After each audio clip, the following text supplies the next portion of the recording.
My parents spent a fortune on a grand graduation party for my sister. But when it was my turn, they didn't even bother to show up. When I called to ask where they were, their cold reply pierced my heart. "Enjoy your community college degree, we won't be embarrassed with you."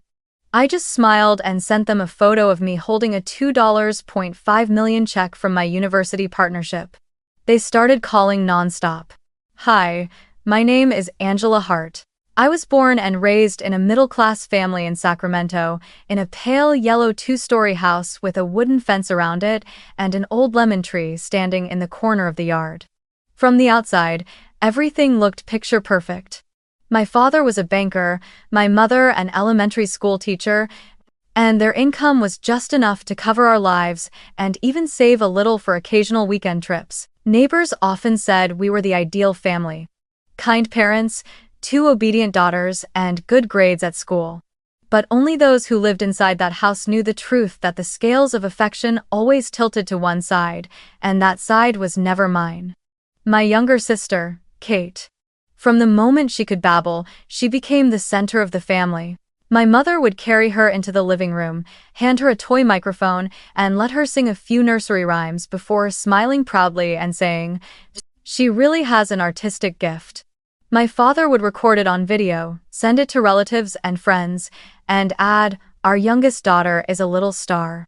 Meanwhile, I sat quietly in the corner with my math notebook, trying to solve the extra problems my teacher had given me, hoping that one day my parents would look at my grades with the same bright pride they reserved for Kate.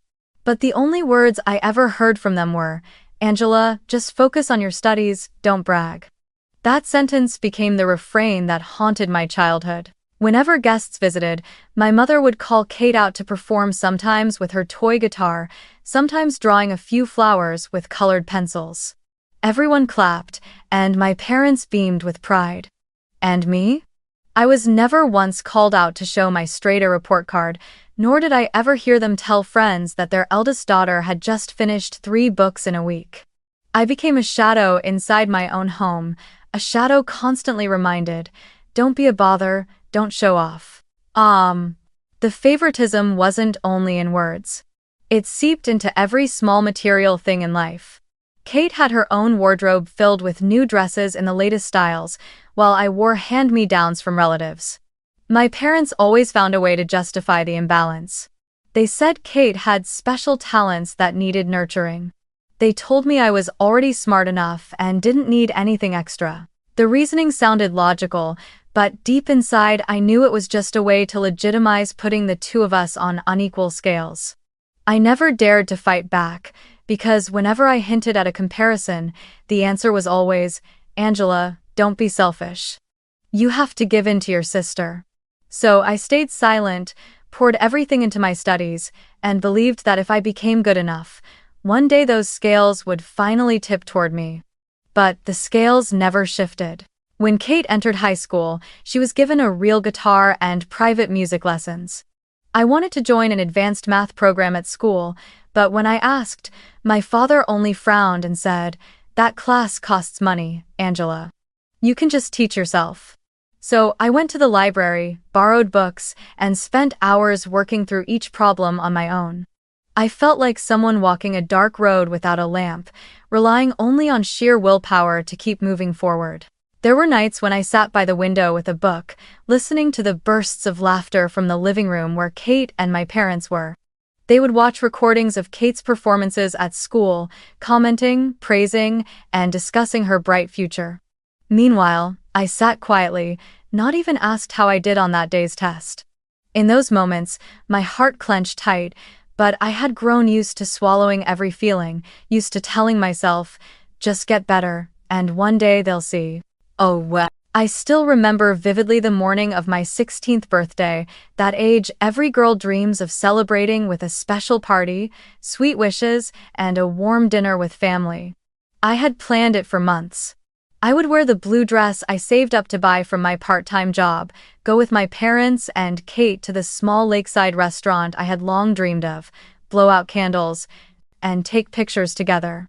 I had even handmade little invitations and placed them on the kitchen counter as a reminder. But that afternoon, while my cake was still baking in the oven, my mother received a phone call from Kate. She was crying, saying she needed a new dress for her best friend's birthday party the next day, that her old ones were out of style. I stood right beside my mother, hearing every word, hoping she would say, "We'll do that later, today is your sister's birthday." Instead, she turned to me and firmly said, "Angela, we're going shopping with your sister. Can you postpone your party a few hours? We'll be back soon." My father shut off the oven, grabbed the car keys, and hurried out without even looking at me.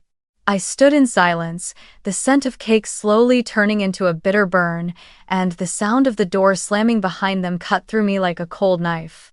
Those few hours my mother promised quickly turned into the entire evening. I sat waiting alone, the table set half-heartedly with a slightly burnt cake and a handful of small candles I had bought from the discount store. When the clock struck 8, I had no choice but to light the candles myself, softly sing happy birthday in an empty kitchen, and blow them out alone. There were no claps, no hugs, no kisses. Only a hastily scribbled card left on the table. "Sorry, honey, happy 16. I remember forcing a smile, snapping a picture of the cake, and sending it to my best friend, pretending I was happy. But inside, something shattered that could never be repaired. On the very day I should have felt the most loved, I had been pushed outside of every priority. A year later came the state science fair. It was the first time I felt I had a real chance to prove myself. My project, a simple AI model that sorted trash for recycling, was selected to represent my school. I worked endlessly for weeks, skipping meals, falling asleep over my desk, perfecting every detail. When the judges announced I had won first place, I was shaking so hard I could barely stand. In my mind, I pictured my parents in the audience, clapping, their eyes glowing with pride. I had sent invitations weeks in advance, reminding them again and again that this was the most important event of my entire high school life. But that morning, as I buttoned my white shirt and prepared to leave, my phone buzzed with a message from my mother. "Kate has a slight cold. We don't feel comfortable leaving her alone. Please understand." I froze at the doorway, my chest hollow. So when I walked onto the stage to receive my award, the bright lights shone down, the audience cheered, the applause was deafening, but the faces I searched for were nowhere to be found. I held the trophy, bowed in thanks, but my vision blurred with tears. While other students hugged their parents and posed for happy family photos, I slipped quietly backstage, clutching the trophy as if it could fill the aching emptiness inside me. That evening, when I returned home, the whole family was gathered watching television. Kate was eating porridge, giggling as my parents doted on her. I placed the trophy on the table, but no one even looked at it. My father only muttered casually, "Yeah, good. Now focus on your exams." Those 2 moments, my 16th birthday spent alone, and the science award won with no one there to witness, were like twin blades carved deep into my memory. They became scars that would never heal. Reminders that in every circumstance I had never been the first choice. I realized I would forever be the extra, a name never spoken in my parents' proud stories. And in that very moment, I made a silent vow. If my family could not see me, then I would make the entire world see me. I knew I could not rely on my parents, nor could I wait for a miracle to change the way they saw me. The only way to step out of Kate's shadow was to create my own path. I did not have the financial means to go directly to a top university, but I found a way forward. Enrolling in community college with the plan to transfer later to the University of California, Berkeley, the place I had long admired for its artificial intelligence research program. When I held the acceptance letter from community college in my hands, I told myself that this would be the beginning of a difficult journey, but at least it would be mine, no longer dependent on anyone's permission or colored by their dismissive stares. The first days at community college were exhausting. By day, I attended classes in math, programming, and core subjects. By night, I worked shifts in the school's AI lab. At first, my job was only data entry, organizing research materials, assisting graduate students with their numbers. But to me, it was a doorway into the world I longed for. I often sat silently behind them, observing each line of code running, each algorithm being tested. Many nights I left the lab past midnight, the icy wind from the bay cutting through my thin jacket. And yet, strangely, I did not feel weary. Instead, there was a quiet warmth inside me, as if for the first time my efforts had meaning, even if it was only a recognition that came from within myself. I learned how to handle everything on my own. Tuition, books, living expenses, all of it was my responsibility. I hunted down every small scholarship, every bit of financial aid I could find. I remember once seeing an announcement for a scholarship on green innovation. I stayed up 3 nights straight writing a proposal for a project called AI for Green Energy Management, a small model designed to optimize electricity use in buildings. I didn't dare hope for much, but when the acceptance email came, offering a modest grant that covered part of my tuition, I broke down crying right there in the library. It was the first time I felt I could turn my effort into something tangible without anyone standing behind me to hold me up. That very project brought me closer to dedicated mentors. Professor Miller, one of the first to notice my persistence, asked me, "Angela, would you like to join the official research group? I think you have real potential, you just need more opportunities." I nodded without hesitation. From then on, I became part of a small team, testing new ideas, debating, and learning. For the first time, I was no longer Kate's shadow, but a true member of something bigger. Every time Professor Miller patted my shoulder and said, "Good job," it felt like another small tear in my heart had been stitched closed. And yet, the distance with my family never closed. Whenever I called home, the conversation always circled back to Kate. Kate was just chosen as leader of her music club. Kate has an upcoming performance. Kate is thinking of buying a new car. I would sit silently, holding the phone, answering briefly with, "Yeah," or "I understand," before hanging up. No one ever asked if I was tired, how my project was going, or whether I had enough money for rent. Eventually, I learned not to expect it. But that very abandonment became my fuel. I threw myself into classes, into research, telling myself that if my family didn't want to see me, then I would make the world out there have no choice but to. I applied to scientific conferences, sent cold emails to experts I admired, volunteered for unpaid internships just to gain more experience. Every time I achieved a small step forward, I recorded it in my notebook, treating it as a reminder that I was moving ahead little by little, but always forward. When I completed 2 years at community college and was officially accepted to transfer to UC Berkeley, I broke down crying right there in the registrar's office. It wasn't just an admission letter, it was proof that I had chosen the right path, that every sleepless night in the lab and every coin I saved from part-time jobs had not been in vain. I remember calling home with excitement in my voice to share the news, but my parents simply replied, "Good. That means we don't have to worry about your tuition anymore." I went silent, my hand tightening around the phone. They didn't know that those words hurt more than any slap could. But I also realized something. I was used to it by now. My days at Berkeley marked a true turning point. I was immersed in a world-class research environment surrounded by talented students from across the globe. At first, I felt intimidated, convinced that as a transfer from community college I would be looked down on. But when I presented my AI for Green Energy Management project during my first group meeting and saw everyone listening intently, asking questions, even suggesting improvements, I knew I had found my place. I was no longer an outsider. I was part of the real game. The success was modest at first, but my efforts gradually earned recognition. Mentors began introducing me to small businesses and green startup funds. I was invited to speak at a tech conference in San Francisco, standing before hundreds of people to share my ideas. When I stepped down to the sound of applause, it wasn't because I was Kate's sister, but because I was Angela Hart, a young student bold enough to dream and to act. That night, I walked alone across the bridge, the wind whipping my hair, and a pride unlike anything I had ever known surged inside me. I knew I was finally stepping out of my family's shadow, that through nothing but self-reliance I was writing my own story. Graduation day arrived faster than I expected. I had prepared for it over 4 years through sleepless nights in the lab, through part-time shifts that lasted past midnight, through efforts that had never once earned a word of praise from my parents. And yet, inside me, a small hope still lingered, the same hope of a child whose parents never showed up to school performances. That today, when I walked across the stage, the 3 VIP seats in the front row would be filled by my parents and my sister Kate. I had carefully reserved those seats weeks in advance, sent invitations, maps to the parking lot, even texted reminders of the time and place. I wanted to leave them no excuse to miss it. As I sat in front of the mirror adjusting my graduation cap, a memory suddenly pulled me back to the previous year, on the day of Kate's high school graduation. That day, my parents had turned it into an event as grand as a wedding.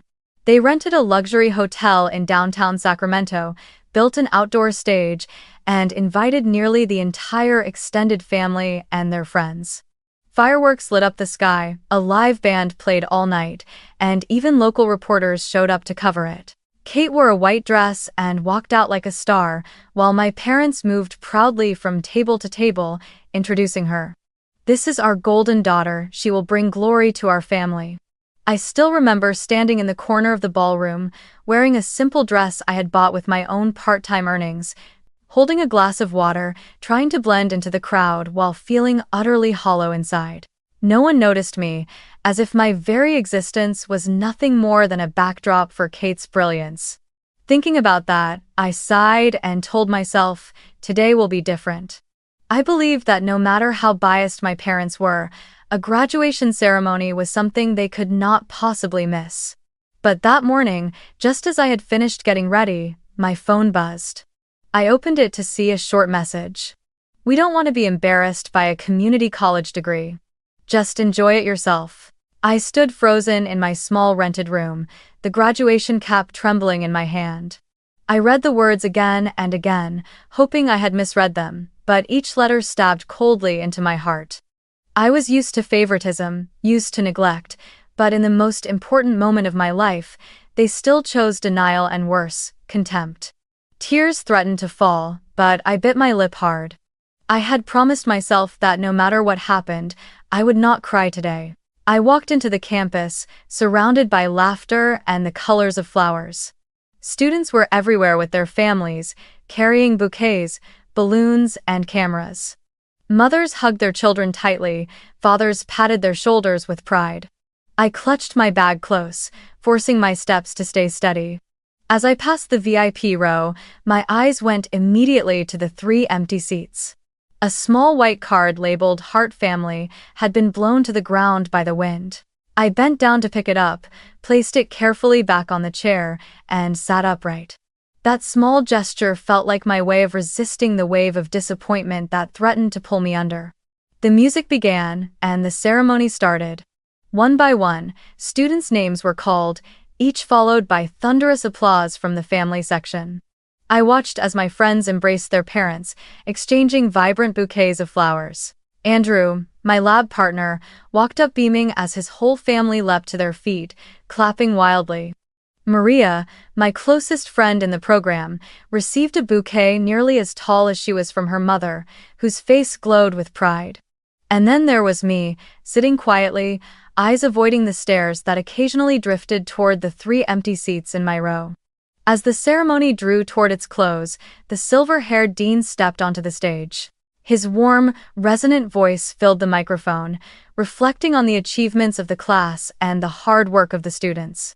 Then he paused, his gaze landing directly on my section. "And now," he announced, "we are honored to recognize a remarkable achievement. Student Angela Hart, from the Computer Science Department, has developed an AI project for green energy management. This project has just been signed into a commercial partnership worth $2.5 million with a major technology corporation." In that instant, the entire hall went silent as if to absorb every word, then erupted like thunder. Applause, whistles, cheers filled the air. Cameras swung toward me, my face lighting up the massive LED screen overhead. I stood, my heart racing, but my smile steady. Walking to the stage, I shook the dean's hand and accepted the oversized check with 2,500,000, printed boldly across it. He leaned in and whispered, "You've done wonderfully, Angela." I only managed a small nod, my vision blurring not with tears, but with overwhelming emotion. Flashes burst across the room, capturing every angle. I turned back toward the hall, seeing hundreds of faces fixed on me. The 3 empty seats in the front row still stood out, stabbing like a scar in my chest. But for the first time, their absence no longer broke me. Instead, it made me stand taller, as if declaring to the world that I could shine on my own, without anyone behind me. I bowed my head, and the applause swelled again, crashing like ocean waves. When I returned to my seat, my hands were still trembling as I held the check. Pulling out my phone, I snapped a clear photo and sent it straight into the family group chat. The message showed "delivered," and almost instantly my phone buzzed nonstop. Mom and Dad lit up on the screen, the calls flashing one after another. I stared at it vibrating in my hand, a storm of emotions rising inside me, bittersweet, yet triumphant. For years I had longed for a congratulatory call. And now, when it finally came, I realized I no longer needed it. I set the phone down on the table, a faint smile forming on my lips. The auditorium still echoed with applause for the students after me, but, for me, my moment had already closed, a moment I knew I would never forget. That night, I returned to my small rented room, still clutching my diploma and a copy of the oversized check. My body was exhausted, but inside me swirled a mix of pride and emptiness. When the lights of the ceremony faded and the applause subsided, silence surrounded me. I brewed a cup of hot tea, placed it on the table, and sank into the old chair. And, just as I had expected, my phone lit up again, vibrating insistently as if trying to tear apart the quiet. Mom and Dad appeared on the screen, accompanied by a relentless ringtone. I stared at it for a few seconds, hesitated, and finally pressed answer. My parents' faces filled the video call screen. My mother wore silk pajamas, her makeup light but still keeping her usual neatness. My father sat beside her, eyes fixed directly on the camera. They both forced a strained smile. "Congratulations, Angela." My mother began, her voice strangely sweet. I watched part of the live stream. "You really surprised us." I sat still, took a sip of tea, felt the mint aroma spread, and nodded softly. "Thank you." Before I could say more, my father cut in, his tone steady as if reading from a script. "You've really grown up. We're very proud of you." For a fleeting moment, I almost let my heart soften. For years, I had waited to hear those 2 words, "proud of you," and when they came, my chest tightened, like a child being soothed at last. But the comfort didn't last long. After a few polite exchanges, the conversation quickly shifted. My mother leaned forward, her eyes lighting up as if she had been waiting for this chance. "Angela, you know Kate is graduating soon. She has so many business ideas, but to start, she needs capital. Now that you have $2.5 million, you should share some with your sister so she can launch her career." I set my teacup down and drew in a deep breath. I had predicted this moment, but hearing it spoken aloud still sent an icy chill through me. "I just graduated today," I said slowly. "That money is the result of 4 years of relentless work. I wrote the proposal myself, earned the scholarships myself, signed the contract myself. During all of that, did either of you ever contribute a single dollar to me? I'm willing to guide Kate with her ideas, help her plan a business strategy, but money, number Z." My father's brow furrowed, his voice dropping low. "Do you hear yourself? You sound selfish. Have you forgotten who raised you? Who put food on the table and a roof over your head? We gave you an education. And now that you finally have money, you turn your back on your family?" A bitter laugh escaped me, one with no joy at all. "Raised me? Were you ever truly there for me in the moments that mattered? On my 16th birthday, I sat alone with a cold cake. The day I won the state science fair, you stayed home because Kate had a cold. On prom night, Kate rode in a limousine while I walked. How many more examples do you need me to list? I was never your priority. And now, when I finally have something that belongs to me, all you see is a bank account you can funnel into her. My mother's face paled, then tightened into a frown. You're so ungrateful. Without us, how could you have studied at all? How dare you throw such cruel words at us? Kate's face suddenly appeared in the frame, her curled hair falling over her shoulders, her eyes red and watery as if she were about to cry. Angela, she said, her voice breaking. You know how hard things are for me. I just need one chance. You already have everything, and I have nothing. Please, help me. Don't you love me? I looked at her face, and in an instant, my entire childhood replayed before me. All the times I had been told to give up what was mine, to give up opportunities, to give up even my parents' attention. And now, when I finally had something of my own, they wanted me to give that up too. I shook my head firmly, my voice steady. No, Kate, loving you does not mean sacrificing myself. If you truly want to start a business, then start from nothing. Learn to stand on your own, just like I did. The three of them were silent for a few seconds. Then my father slammed his hand against the table so hard the sound carried through the screen. Selfish. You think just because you're clever and made a little money, you can lecture this family? You owe us. You owe us for giving you life. I stared straight into the camera so he could see my eyes were no longer trembling. I don't owe you anything. The only debt I have is to myself, to the sleepless nights I endured alone, to the tears I swallowed in silence, to the wounds you left behind. I carried it all by myself, and now, I will decide my own path. I will not hand over a cent to this family to cover for mistakes that were never mine. The air in the call grew heavy, every breath turning into shards of glass cutting against the skin. My mother's eyes widened, her lips trembling but unable to form words. Kate broke down in sobs, while my father shook his head, his gaze filled with both anger and helplessness. You've changed, Angela, he said, his voice tight with strain. You're not the daughter we knew anymore. I nodded slowly, my tone calm. Yes, I've changed. Because if I hadn't, I would still be buried under Kate's shadow and your neglect. And I will never allow that to continue. I pressed the button to end the call. The screen went black, reflecting back my own face, trembling with both fury and release. I leaned against the chair, taking a long breath. Their accusations still echoed in my mind: selfish, ungrateful, betraying the family.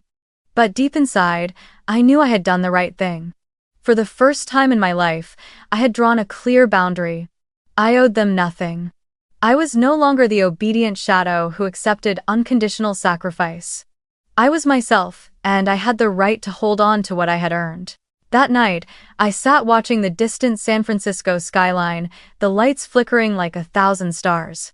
My old wounds were still there, but alongside them was something new, a strength I had never felt before, the strength of someone who dared to stand up and say no. And I knew this confrontation was only the beginning of battles still to come. After that tense video call, I sat in silence for a long time in my small room. The blue glow of my phone screen still burned in my eyes, along with those words that kept echoing. Selfish, ungrateful. You owe us.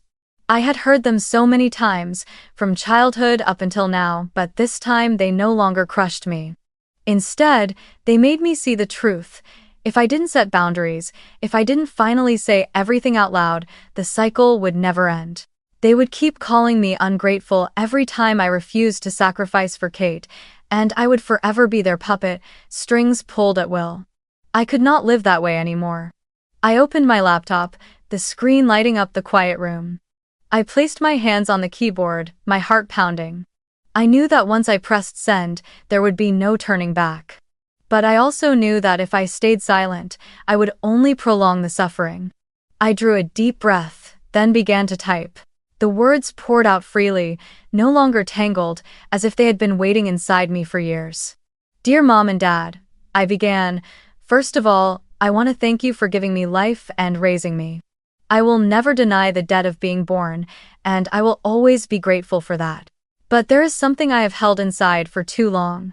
I can no longer accept being compared or taken advantage of. Throughout my childhood and youth, I was always placed second, always asked to give everything up for Kate. I stayed silent, endured, pushed myself to study hard in the hope that one day you would finally see me. But time after time, what I received in return was indifference, even contempt. And now, when I have finally achieved something on my own, you still refuse to see it as my effort, and only look at it as an opportunity to provide more for Kate. I cannot accept that anymore. 1. I paused, quickly wiping my tears. Old memories flooded back, the cold birthday cake, the award no one witnessed, the lonely prom night. They urged me to keep writing. I placed my hands back on the keyboard. From now on, every decision about my finances, my career, and my life will be mine alone. I will not give money to Kate or anyone else to compensate for the favoritism you've always shown her. I do not refuse to help her with knowledge, advice, or guidance if she genuinely wants to learn. But I will not sacrifice the fruits of my own labor just to sustain that bias. I have learned to stand on my own, and I will continue to do so. This is not selfishness. This is my right to live the life I have worked so hard to build. I typed on, each word slicing through the invisible chains that had bound me for so many years. I hope you can understand this decision, though I know it may be difficult. You may feel angry, disappointed, or believe that I've changed. But the truth is, I had to change. Because if I didn't, I would remain buried under Kate's shadow, and I would lose myself completely. I don't want to live like that anymore. I have chosen my own path, and I will follow it through to the end. When finally, I closed the email with a message both clear and resolute. I love you in the way a child can still love, but that love does not mean I will allow myself to be hurt forever. If you truly want to maintain this relationship, it will have to be built on mutual respect, not one-sided demands. If you only reach out to ask for money for Kate, then please understand that I will not respond. I hope this email can mark the beginning of change, if not for you, then at least for me. I reread every line, made a few edits, and then sat still. The room was so silent I could hear the ticking of the clock on the wall. I knew that with a single click, I would close an entire chapter of my life. Closing my eyes, I drew a deep breath, then moved the cursor to send. One soft click and it was gone. In that moment, I felt as though I had lost something, but at the same time gained something far more precious. It was like closing a heavy, rusted door that had been stuck for years, and opening a new one filled with light. I didn't know how my parents would react, perhaps with anger, perhaps with silence, or perhaps with even harsher accusations. But I wasn't afraid anymore. Because, for the first time, I had said clearly what I wanted. I owed them nothing. A few weeks later, another door opened. An offer for a full-time position at a tech startup in San Francisco, one of the direct partners of the project I had developed at Berkeley. I packed my things, left behind the old rented room, and drove along Highway 80 with a mix of anxiety and excitement. As the skyline of San Francisco slowly rose before me, the afternoon sun glinting off the shimmering waters of the bay, I felt as though I was stepping into an entirely new chapter of life, a chapter I would hold the pen to write. My first apartment in the Mission Bay district was small, just enough space for a bed, a desk, a bookshelf, and a little kitchen corner. But the large window opened straight onto the bay, and every morning when I pulled back the curtains, I was greeted by sunlight dancing on the water, the calls of seagulls, and the salty breeze rushing in. There were no more comparisons, no more cold stares waiting to judge me. There was only me, a small room, and the belief that I could begin again. On my first day at work, I walked into the startup's office, a bright open space with long desks, glowing computer screens, and walls covered in sketches and brainstorming charts. My new colleagues, mostly young engineers passionate about technology, welcomed me with warm smiles. No one asked where I had studied, no one cared that I had once started at community college. They only cared about the code I wrote and the ideas I shared. The work at the startup was so intense that I often lost track of time. In the mornings, I was caught up in sprint meetings. In the afternoons, I spent hours analyzing data, and at night, I wrote code for new modules. But instead of exhaustion, I felt alive.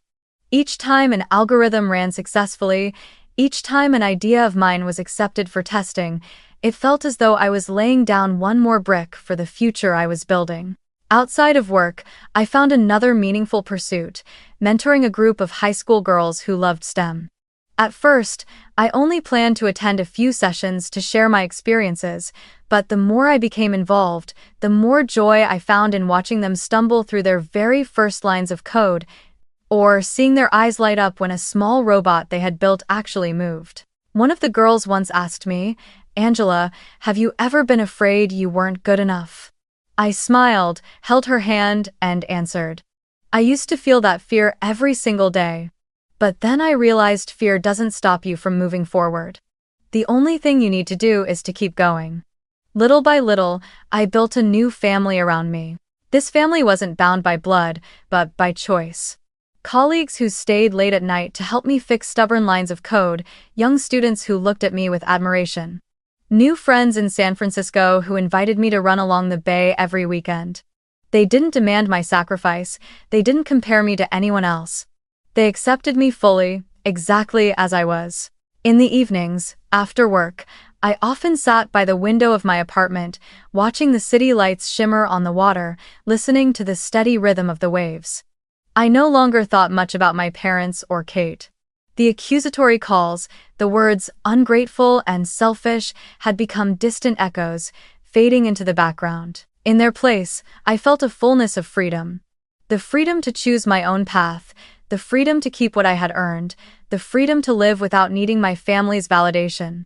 One evening, I went out with my colleagues for dinner at a small restaurant by the bay. We laughed over silly coding errors, shared dreams of building products that could change the market. As I looked around the table, it struck me. This was the celebration I had always wished for on my 16th birthday, not extravagant, not showy, but filled with warmth and respect. And in that moment, I realized I had finally found my true family, one that didn't need blood to bind us, only genuine hearts. After months of slowly reclaiming peace in my new life in San Francisco, I had begun to believe my family would finally let me go, that they would stop trying to cling to me or force responsibilities onto me that had never truly been mine. Work at the startup was thriving, my STEM mentees were more connected than ever, and my chosen family had become a steady source of strength. But I had underestimated the power of desperation, and sometimes desperation can be stronger than anger. One weekend afternoon, just as I returned from the lab carrying a box of pizza to eat alone, there came a pounding at my door so hard the walls shook. I thought for a moment it might be a neighbor in need, but when I opened the door, the sight froze me in place. My parents stood there, their faces gaunt and worn compared to the last time I had seen them. My mother wore a faded sweater, her hair greasy and unkempt. My father looked thin and hollow-eyed. Behind them stood Kate, her eyes red and swollen, stripped of the pride she once carried, replaced now only by exhaustion and despair. "We need to talk, Angela," my father said, his voice hoarse and stripped of the usual authority. My mother looked at me with pleading eyes, while Kate kept her head bowed, tears threatening to fall. I drew in a long breath, then stepped aside, opening the door wide. "Come in." The small apartment instantly felt cramped with the three of them inside. I poured tea and set the cups before them. They sat on the sofa, their hands twisted together, the air so heavy it seemed a single breath might shatter it. My father finally spoke, his voice trembling. "Angela, I made bad investments. All of our savings are gone. The bank is about to foreclose on the house. Your mother, she hasn't been able to sleep for weeks from the worry. And Kate is unemployed. She hasn't been able to find work after graduation. We have nothing left." "Okay, My mother broke down, her hands shaking as she clutched the teacup without drinking. "Angela, you're our only hope. If you don't help us, we'll lose everything. We're family. Blood can't abandon blood." Kate raised her head too, her voice choking with sobs. "Please, Angela, I have nothing left. I don't know what to do." I sat in silence, listening to every word, my gaze moving from father to mother, and finally resting on Kate. My heart ached. I was not cold-blooded. Even after all the hurt, I could still feel the raw desperation in their voices. But at the same time, memories surged back. The birthdays spent alone, the empty chairs at my graduation, the cruel rumors they had spread. And I knew with piercing clarity, if I yielded today, every boundary I had fought so hard to build would crumble. I set my teacup down on the table, my voice calm but firm. I'm sorry for what's happening. But I cannot, and will not, pay for mistakes I didn't make. I've lived on my own.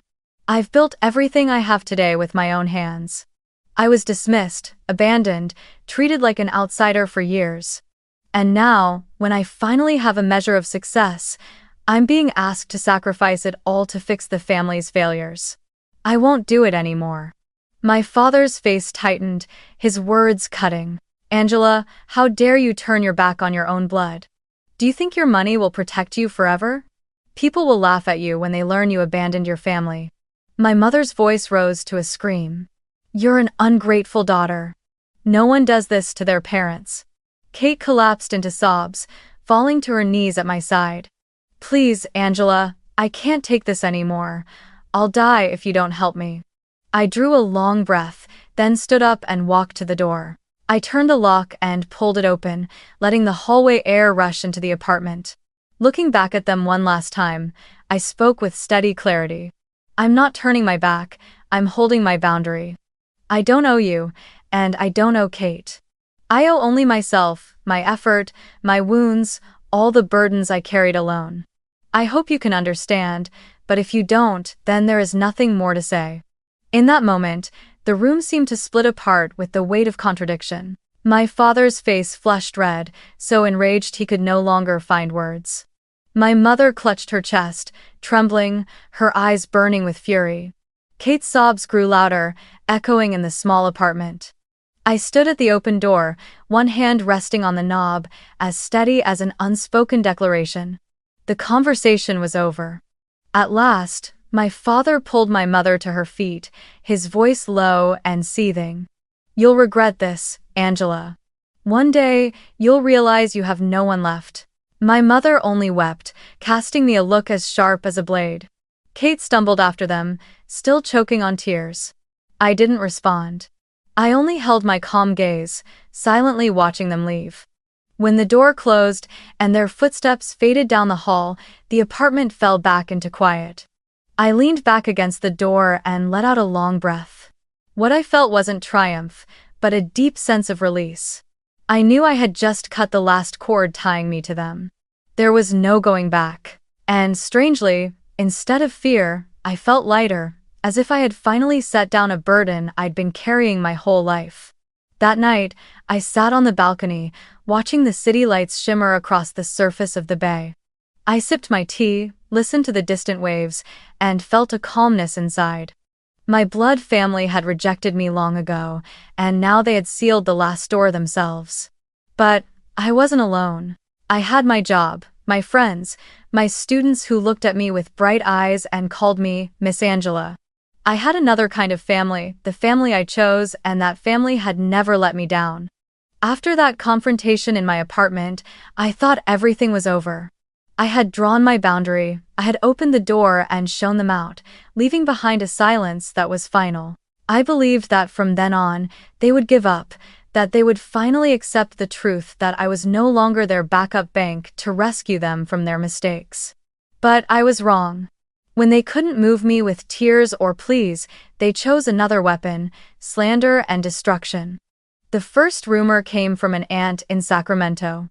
One evening she called me, her voice sharp with doubt. Angela, I heard you didn't actually create that AI project. People are saying you stole the idea from the lab and took all the credit for yourself. Is it true?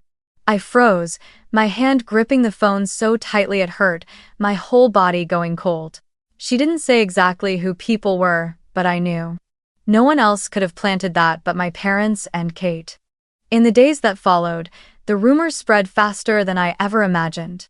Relatives whispered that I was cold-blooded, ungrateful, got rich and turned my back on my parents. An uncle who had once been kind to me even sent a message, "You shouldn't have done this." If you have money but abandon your family, no one will respect you. I bit my lip until it bled, knowing I couldn't possibly explain myself to everyone. Worse still, the whispers began to leak into my work. One morning, when I walked into the startup office, Andrew, my closest friend and longtime colleague, looked at me with an uneasy expression.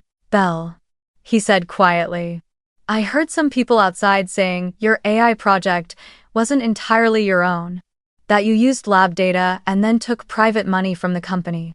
I don't believe it, but do you know where this is coming from?" I nodded, forcing a faint smile. "I know. And I'll handle it." But inside, a fire of rage flared so hot it made me tremble. I knew that silence meant consent. If I let the rumors linger, not only my reputation but my entire career could collapse. So I began gathering every piece of evidence: email exchanges with Professor Miller, copyright filings, the signed contract with the tech corporation, and the grant proposal I had written word by word. Each document, each number felt like a brick fortifying the wall that would shield me against their lies. I arranged a meeting with Professor Miller, who had guided me through the entire research journey. After listening to my story, he sat in silence for a long moment before nodding firmly. "Angela, you've endured more than enough. Don't worry, I'll testify. The truth will defend you." Andrew immediately signed a statement confirming my role in the project. Several other colleagues, once they learned what was happening, volunteered to stand with me as well. My eyes burned, not out of weakness, but because for the first time, I felt clearly that I was not alone. Once I had the full file, I turned to one of the best attorneys in San Francisco, Rachel Klein, a specialist in defamation cases. Her office was bright and orderly, shelves lined with thick case files. I laid everything out for her, leaving nothing unsaid.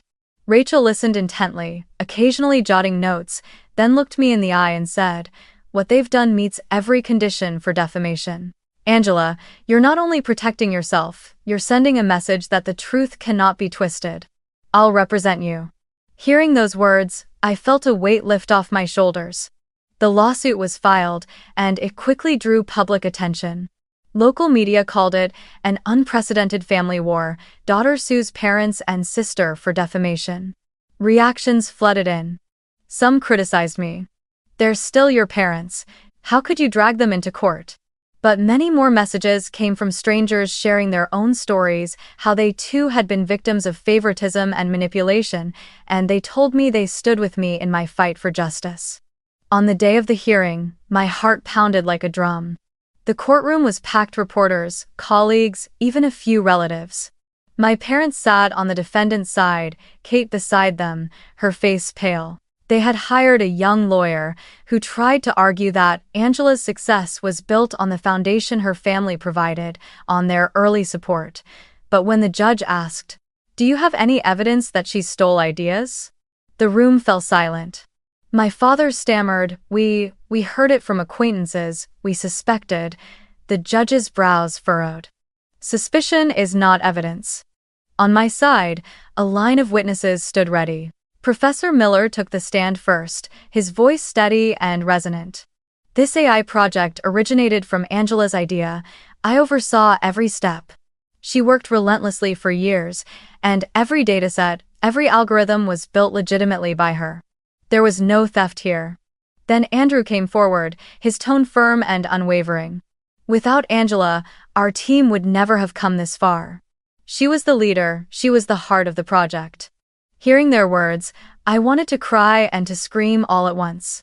Not out of weakness, but because at last, my work was being recognized in the open, undeniable, and clear for all to see. The trial lasted 2 days. When the judge finally read the verdict, my entire body shook. The court finds the defendants Mr. and Mrs. Hart and Kate Hart guilty of defamation, of spreading false information that caused serious damage to the honor and reputation of the plaintiff, Angela Hart. The defendants are ordered to issue a public apology to the plaintiff through media and community channels, and to provide symbolic financial compensation for emotional damages. The words struck me like lightning, but this time, it was the lightning of release. I had won. I had defended the truth, and I had defended my name. On the other side, my family bowed their heads in silence. Kate wept uncontrollably, my mother covered her face, and my father stared down at the floor, his face ashen. News of the ruling spread quickly. Those who had once believed the false rumors shifted their tone, sending messages of apology. My colleagues organized a small celebration, raising glasses in my honor. Your reputation is stronger than ever now.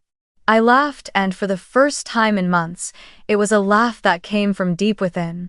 For my parents and Kate, it was different. They lost the trust of relatives, neighbors, even those who once defended them. The words they had sown turned back on them like blades. They had tried to destroy me, but in the end, they had only destroyed themselves. The day after the court's verdict, I returned to my small apartment in Mission Bay carrying a sense of relief I hadn't known in years. The room was the same, bookshelves filled with files, a wooden desk by the window, the little balcony that looked out over the bay. But everything seemed brighter, more open, because I knew there was no longer a dark cloud hanging over me. I carried a cup of hot tea out to the balcony, sat in my familiar chair, and let the salty wind brush against my face. In the distance, the Golden Gate Bridge stood tall in the glow of sunset, its red arches reflecting off the rippling water. As I looked out at the scene, memories rushed back like a film playing in reverse. I saw the cold 16th birthday cake, the candle burning low in an empty kitchen as I blew it out alone. I saw the brightly lit auditorium where I had won the state science fair and the empty seats below where I had once hoped my parents would sit. I saw prom night, Kate stepping out of a limousine in flashing camera lights while I walked home in a frayed dress and scuffed shoes. I saw the 3 vacant seats at graduation, the Hart family card blown to the floor, and the cruel message. Enjoy your community college degree, we won't be embarrassed with you. And later, the lies, the rumors that spread like wildfire. All of it had once felt like knives cutting into me, but now, looking back, they were only scars. Scars that remained, but no longer hurt, only reminders that I had lived, endured, and moved forward. A few weeks after the legal victory, I accepted an invitation to appear on a talk show about women in technology. Under the bright studio lights, I listened as the host asked, "Angela, what is the greatest lesson you've learned from this journey?" I smiled, looked straight into the camera, and answered with calm certainty. Recognition is not something you beg for. You give it to yourself. If you only wait for others to see you, you'll be stuck in a race for acceptance. But if you give yourself value, no one can take it away. For a moment, the audience fell silent, then the room filled with thunderous applause. I saw women in the crowd wiping away tears, and I knew the message had reached them, the very words I once wished someone had said to me years ago. When the talk show aired, hundreds of messages poured in from across the world. From New York, from Texas, even from women in Europe and Asia who wrote, "I, too, once sat alone with a cold birthday cake. I, too, graduated with no family there to watch." They shared their stories and thanked me for daring to speak mine. I read every line, my heart aching yet warm, because I realized I was no longer alone. My story had become part of a larger story, a story of thousands of others searching for their worth again after the wounds of family. Life in San Francisco went on, but I felt different. In the mornings, I went to work, blending into the vibrant energy of the startup, building new ideas alongside my colleagues. In the evenings, I returned to my mentoring class for high school girls in STEM, watching their eyes light up when code finally ran, when a small robot rolled forward on its own. One girl once asked me, "Angela, were you ever afraid you weren't good enough?" I smiled and answered, "I used to feel that fear every single day, but fear never stops you from moving forward. The only thing you need to do is keep going." Watching them grow each day, I saw myself in them, only this time, I was the one giving the recognition I never had. Friends, colleagues, students, they had become my chosen family. We ate dinners at small restaurants by the bay, laughing over silly coding mistakes, sharing dreams and failures. In them, I found what my blood family had never given me: respect, listening, and love without conditions. I understood now that family is not just blood. Family is the people who choose to stand beside you, lift you up, and see your worth even when you can't see it yourself. At the end of the talk show, I sent one final message to the audience. If you've ever been abandoned by your own family, remember this: you are not alone. Your worth is not in their eyes. It is in you, in every effort, every stumble, every time you stood back up. Give yourself the recognition you deserve. And tell me, have you ever felt that way? Where are you watching this from? I smiled, knowing that question would travel far, reaching millions who needed to hear it. One afternoon, after leaving the office, I drove out to the Golden Gate Bridge. The sky was burning red, the sun falling over the water in a brilliant streak of light. I rolled down the window, let the wind whip through my hair, the sound of waves rising from the bay below. In the rearview mirror, the city of San Francisco glittered behind me, ahead stretched an endless road. The bridge was no longer just a landmark, it was proof of what I had become. Freedom, rebirth, and the beginning of a new journey. I smiled, and this time it was no longer the forced smile of someone abandoned, but the calm smile of a woman who had finally found herself. I knew challenges still lay ahead, but I was no longer afraid. I had endured the worst, fought back, and reclaimed my dignity. Now, I didn't need permission or recognition from anyone. I had given myself value, and that is something no one could ever take away. The car sped forward through the blazing sunset. Wind tangled in my hair, the water beneath the bridge shone like fire. I let myself sink into that moment, the moment of freedom and rebirth. And I whispered to myself, this is my life, and only I have the right to write what comes next.